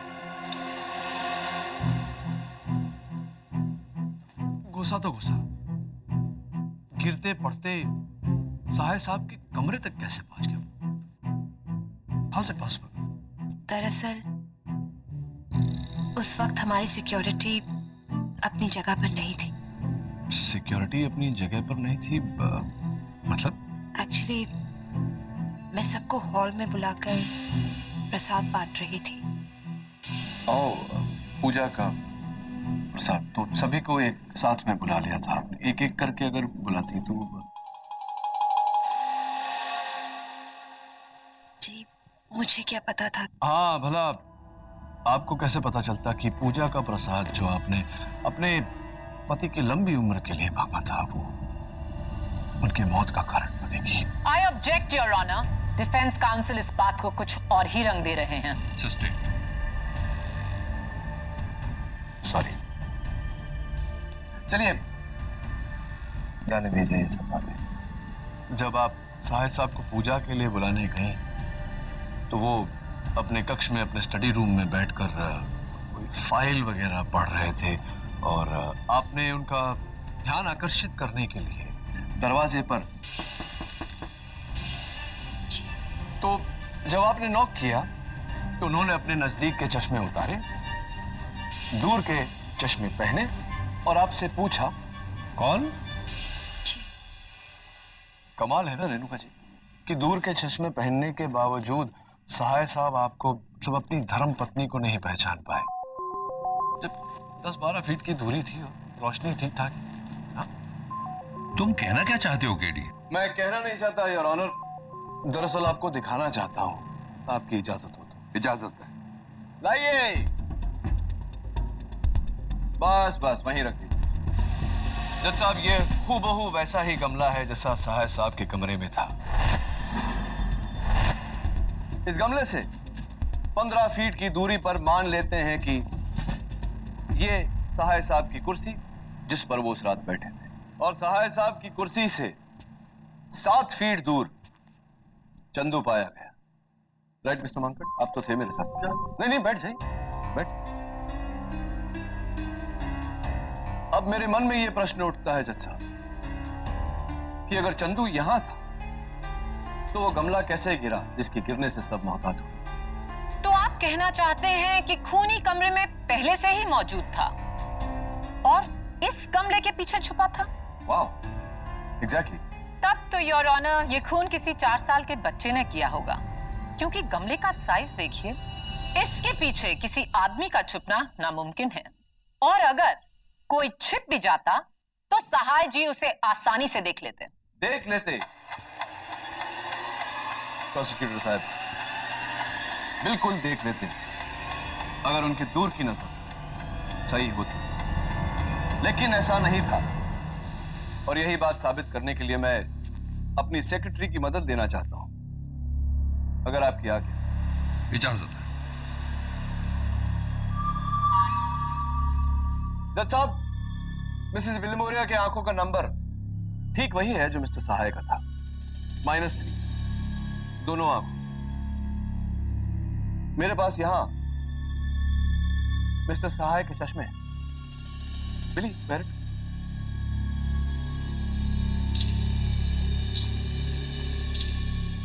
हाय मिसेस विलिमोरिया, यहां इस गमले के पीछे। कौन सा गमला? ये चश्मा गलत है। Thank you missus Vilimoria. Can I have the specs back? Thank you. आप बैठिए। ये वही चश्मा है जज साहब जिसे लगाकर सहाय साहब अपनी पत्नी को और उस गमले के पीछे छुपे हुए उस आदमी को नहीं देख पाए, क्योंकि इसका नंबर सिर्फ 0.5 है, -3 नहीं। ये चश्मा गलत है।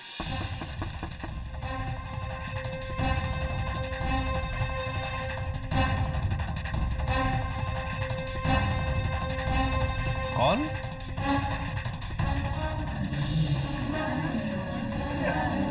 Order order.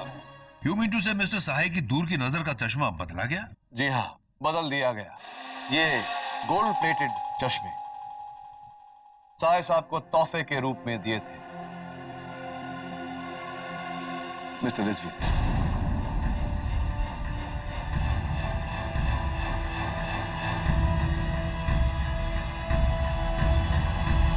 Good choice.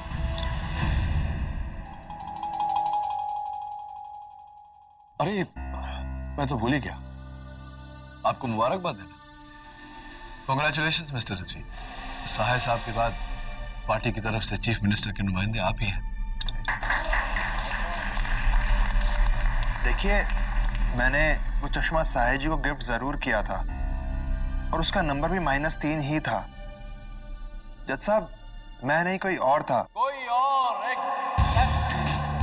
और था योर ऑनर। चंदू भी यही कह रहा था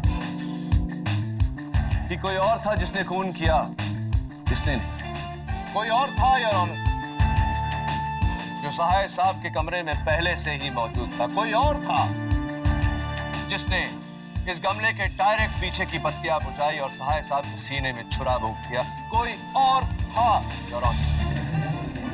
ऑर्डर ऑर्डर योर ऑनर, कोई और करके ये देश की पूरी पॉपुलेशन पर उंगली उठा सकते हैं और ये तो महज एक अजम्पशन है। सबूत और गवाह तो झूठ भी तो बोलते हैं प्रोसिक्यूटर साहब, नहीं? वो शख्स ने कत्ल किया, गमले के पीछे छिप गया, चंदू का इंतजार करता रहा। चंदू आया, लॉक तोड़ा, कमरे के अंदर आया। बड़ी होशियारी से कातिल ने गमले को नीचे गिराया और सबका ध्यान चंदू की तरफ आकर्षित किया। बेचारा चंदू पकड़ा गया। Right mister monk? क्या? नहीं, परेशान मत होइए, मैं आप पर इल्जाम नहीं लगा रहा, आपको कटघरे में बुला रहा हूं। यस मिस्टर मांकड, कत्ल की रात को आप पार्टी प्रेसिडेंट श्री पारेख के साथ थे? जी जी, आप पूछ लीजिए उनसे। पूछ लिया मैंने उनसे फोन पे। आप परेशान क्यों हो रहे? उन्होंने बताया कि आप उनके साथ ही थे। जरा पसीना पूछ लीजिए। एक मिनट। एक कत्ल की रात को आप श्री पारेख के घर पे थे, तो मैं सोच रहा हूं कि आप इतने जल्दी सहाय साहब के घर कैसे पहुंचे और इस गमले पर आपकी उंगलियों के जो निशान हैं वो कैसे कैसे आए इस गमले पे आपकी उंगलियां? वो क्या है कि वो गमला मैंने गिराया नहीं था। गिराया नहीं? उठाया था। कमरे में घुसते ही आपके सामने आपके पूजनीय बॉस का मृत शरीर पड़ा हुआ था, लेकिन आपने ये अपूजनीय गमला उठाया।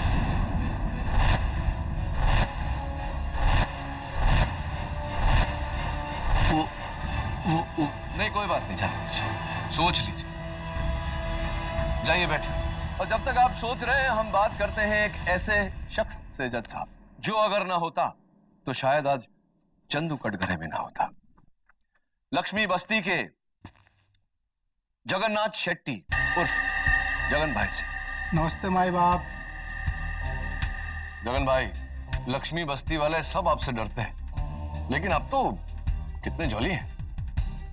तो बताइए कि ये अपना चंदू है, क्या आपकी बातचीत क्या क्या हुआ क्या आप दोनों के बीच में?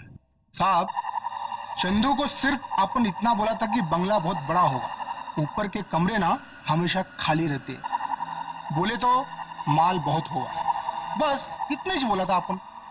तो ये भी बता देना चाहिए था कि वो श्री निरंजन सहाय का बंगला है। हो सकता है कि डर कर चंदू वहां नहीं जाता, क्या कहीं ऐसा तो नहीं कि जान के नहीं बताया उसे फंसाने के लिए? I object your honour.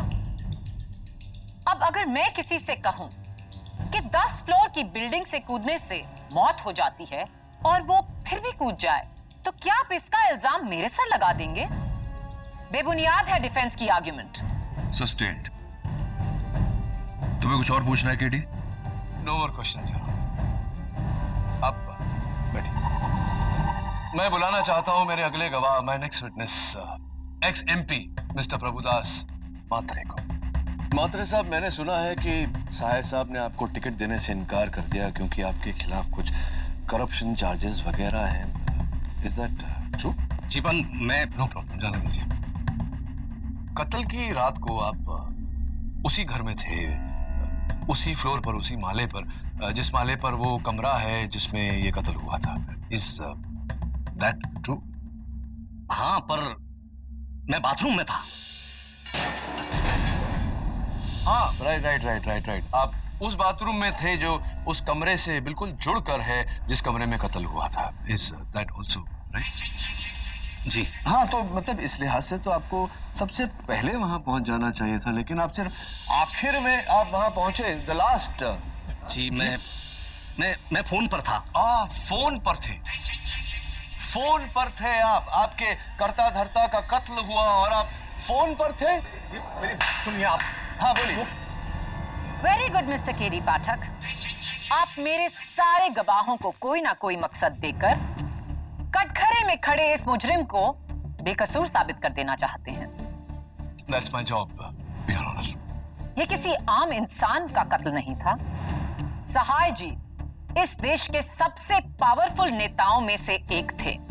Obviously उनकी मौत से एक को नहीं, काफी सारे लोगों को फायदा होगा।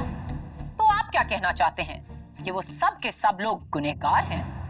नहीं, सब नहीं, पर उन सब में से कोई एक गुनहगार जरूर है। वो एक जिसकी उंगलियों के निशान उस चाकू पर पाए गए, चंदू। जज साहब, शायद हो सकता है कि चंदू ने डर के वो चाकू अपने हाथ में ले लिया हो। होता है, ऐसा पहले भी हुआ है। शायद, लेकिन, मगर, किंतु सिर्फ सवाल उठाने से जवाब नहीं मिलते मिलॉर्ड। बंद कमरा, उसमें सिर्फ 2 लोग। एक की मौत इस चाकू से हुई और दूसरे की उंगलियों के निशान इस चाकू पर। चंदू ने खुद कहा कि उस कमरे में और कोई नहीं था। अब आप मुझे बताइए, खून किए बिना चंदू की उंगलियों के निशान इस चाकू पर कैसे आए? अगर आप मुझे ये प्रूफ कर दें मिस्टर डिफेंस काउंसिल, तो मैं माया फडणवीस पब्लिक प्रोसिक्यूटर इस केस में अपनी हार मान लिया। और ये मेरा आपको चैलेंज है।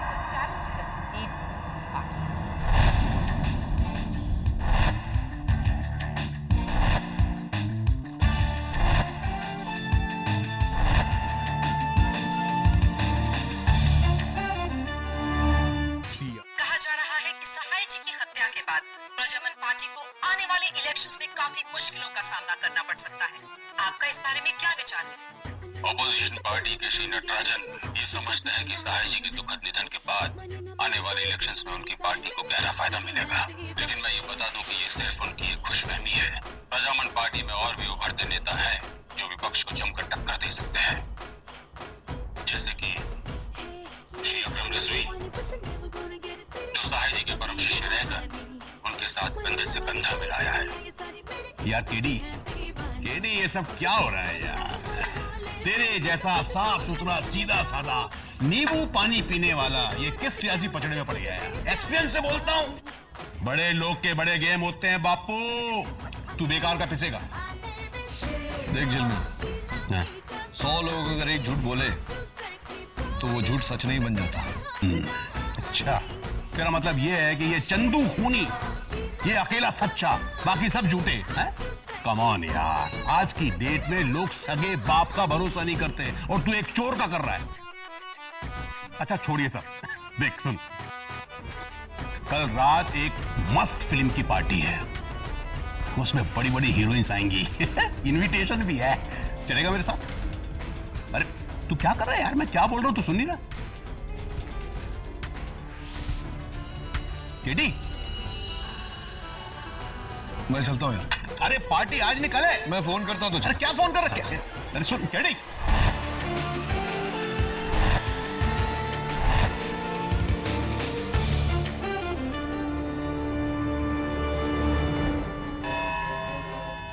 अदालत की कार्रवाई शुरू की। इस चाकू को गौर से देखो चंदू। इसी चाकू के कारण एक बेगुनाह की मौत हुई और अब एक और मौत होने वाली है, तुम्हारी। क्योंकि इस पर लगे हुए तुम्हारी उंगलियों के निशान तुम्हें फांसी के तख्ते तक पहुंचाएंगे। वकील साहब, ये चाकू मैं कभी देखा नहीं, ये चाकू मैंने कभी छुआ भी नहीं, मैंने कभी नहीं देखा साहब। रोना बंद करो चंदू, रोने से कुछ नहीं होता। निशान है तो है, लेकिन दिलचस्प बात यह है कि तुम्हारे उंगलियों के निशान इस चाकू पर आए कैसे? बी क्लियर केडी, तुम साबित क्या करना चाहते हो? प्रोसिक्यूटर साहब, बहुत परेशान करता हूं मैं आपको, गुस्सा आ जाता होगा। ये लीजिए, किल मी। What nonsense is this? हाँ हाँ, चाकू उठाओ, मारो, मुझे आराम मिलेगा तुम्हें। Have you gone crazy, KD? अरे उठाओ चाकू, मारो, मुझे शांति मिलेगी। केडी, क्या हो गया है तुम्हें? क्यों नहीं मार सकती? क्या आज भी तुम मुझसे प्यार करती हो माया? क्या?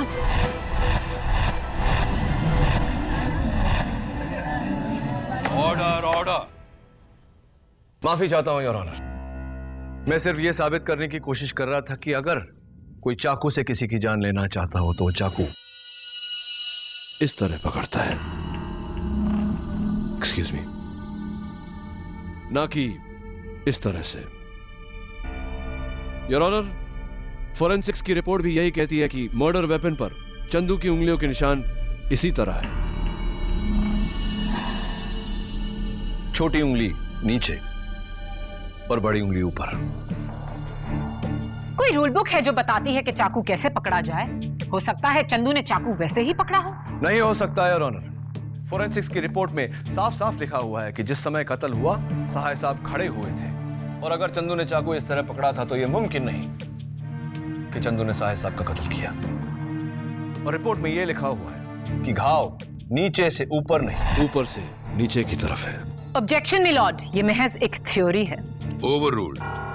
केडी, क्या इस थियोरी का सच जानते हो तुम? यस योर ऑनर, मैं मर्डर वेपन हैंडल करने की इजाजत चाहता हूं।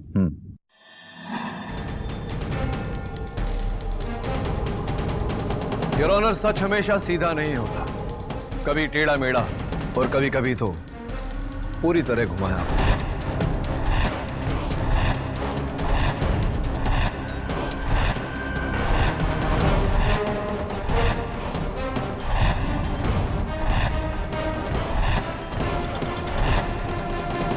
चंदू,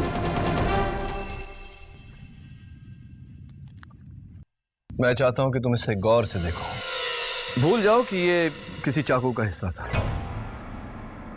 अब सोचो कि इसे कहां देखा है तुमने, किसी और चीज पर, जैसे कि चलने की छड़ी या कोई छाता वगैरह। छाता? चंदू, ये लगता बारिश होने वाली है। एक काम कर, ये छतरी लेके जा तू, ठीक है? ये ले। हाँ। चल। और रुक ना। हाँ। ये जो बंगले वाली बात है ना, किसी को बोलना नहीं। हाँ, नहीं बताऊंगा जगन भाई, नहीं बताऊं। क्या थोड़ा सीक्रेट है ना? ठीक है, जा। सुना ये ना, ये छतरी मेरे दोस्त का है रे। तो एक काम कर, मेरा छतरी लेके जा, ठीक है? हाँ हाँ ठीक है, जा। हाँ? क्या कहा तुमने? छाता जज साहब, छाता था। छाता योर ऑनर, यही वो छाता है जो चंदू के हाथों में पकड़ाकर इस हैंडल पर उसके उंगलियों के निशान लिए गए।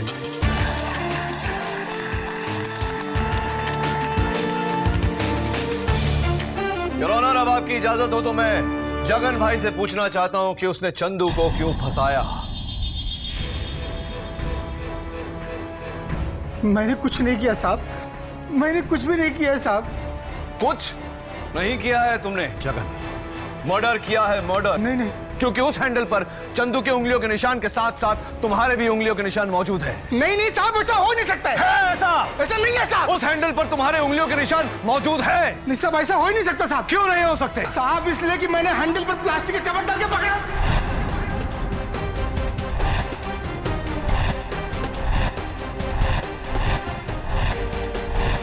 Very interesting. जब तुमने उस हैंडल पर कवर डालकर उसे पकड़ा तो जाहिर सी बात है कि उस हैंडल पर तुम्हारे उंगलियों के निशान नहीं आ सकते। माफ करना मुझे जगन भाई, मैंने एक छोटा सा झूठ बोला, लेकिन अब तुम हमें सच बताओगे वरना मैं तुम्हें फांसी के तख्ते तक ले जाऊंगा। साहब मुझे कुछ नहीं पता। मुझे एक फोन आया था साहब, और उसने मुझे कहा कि उसे एक बेवकूफ चोर चाहिए था साहब, जो सहाय साहब के बंगले में 14 नवंबर की रात को ठीक 10:15 बजे घुसेगा साहब। इस काम के लिए मुझे उसने 10 लाख रुपए दिए, जो कचरे के डब्बे में थे साहब। और उसी कचरे के डब्बे मुझे एक छतरी भी मिली साहब, जिस पर मुझे चंदू के अंगुलियों के निशान लेने थे। मैं उसको पहचानता नहीं साहब, मैंने सिर्फ उसकी आवाज सुनी साहब। तो ये आवाज जो तुमने सुनी, ये ये आवाज कैसी थी? मर्दानी, जनानी, किस तरह की थी ये आवाज? साहब वो कोई साउथ इंडियन था साहब। साउथ इंडियन आवाज? एकदम रफ आवाज थी साहब।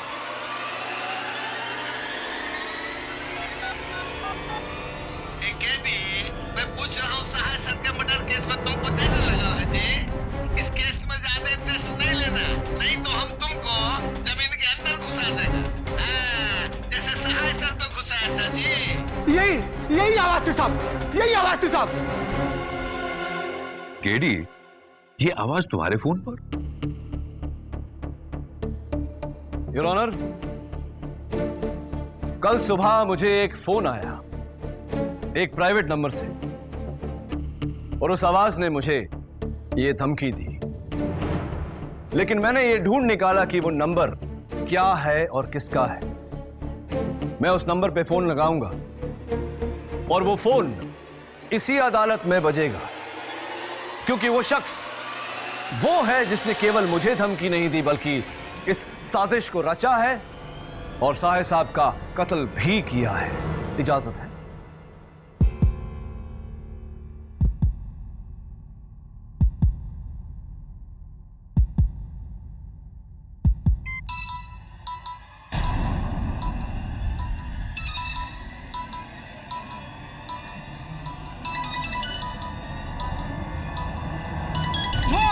झूठ! ये मेरा फोन नंबर नहीं हो सकता है ऑनर। आपको जो कुछ भी कहना है कटघरे में आकर कहिए। योर ऑनर, इस तरह तो केडी किसी का भी नंबर डायल करके उसे फंसा सकता है। अगर मैं झूठ बोल रहा हूं तो अपने मुवक्किल से पूछिए, क्या तुम नहीं थे जिसने साहे साहब के चश्मे बदले? क्या तुम नहीं थे? हम तो पारिक साहब के साथ थे। तुम ही थे जिसने साहे साहब का कत्ल किया। तुम ही थे जिसने गमला गिराकर सबका ध्यान आकर्षित किया। तुम ही थे। ये बिल्कुल झूठ है योर ऑनर, हम तो पारिक सर के साथ थे। तुम ही थे। मुझे फोन भी तुम ही ने किया था। अरे हम तो कल रात में पारिक सर के साथ थे। हमने कब किया फोन आपको? कब? कल रात में। कल रात को?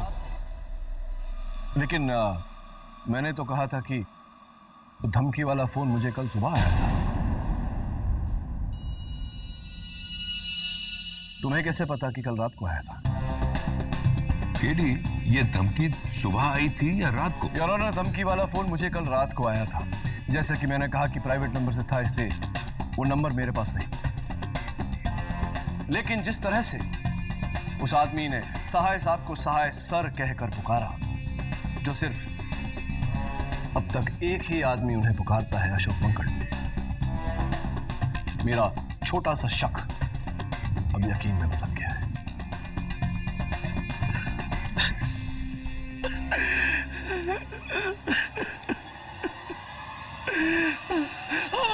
हमने ही चश्मा बदला था। हमने ही साहे सर का खून किया है।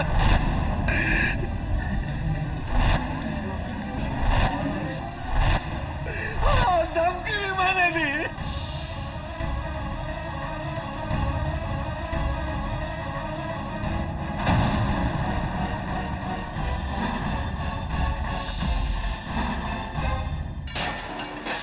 लेकिन किसी और के कहने पर। बताइए मिस्टर मांकट, किसके कहने पर यह सब किया?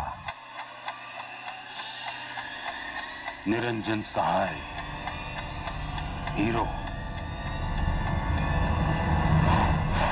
और मैं, जिसे रास्ते से उठाकर मैंने कुर्सी दी। आज लोग मुझे भूलकर उसे ही पूजने लगे। धीरे धीरे अब वो मुझे टक्कर देने लगा है। कल को अगर वो सीएम बन गया तो मेरे सर पर तांडव करेगा। मुझे चेले चाहिए, गुरु नहीं।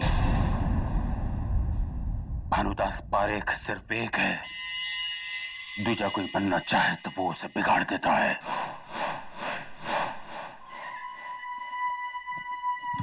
तुझे पार्टी का टिकट चाहिए था ना? जी सर। जा, जो सहाय तुझे नहीं दे सका वो मैं देता हूं, लेकिन इसके लिए सहाय को मरना होगा।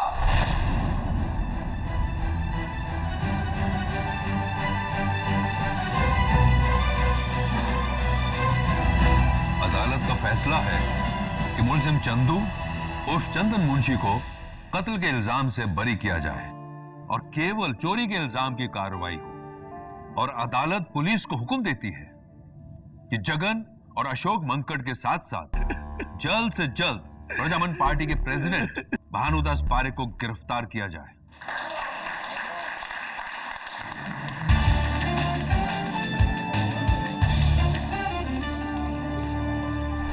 क्या जिस भानुदास पारेख के आगे सारा देश झुकता है, आज उसी भानुदास पारेख को एक वकील ने गिरा दिया? जेडी पाठक।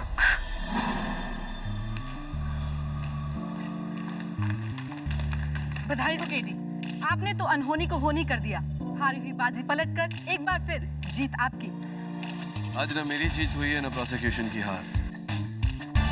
आज सत्य जीता है। सत्य में जय। सत्य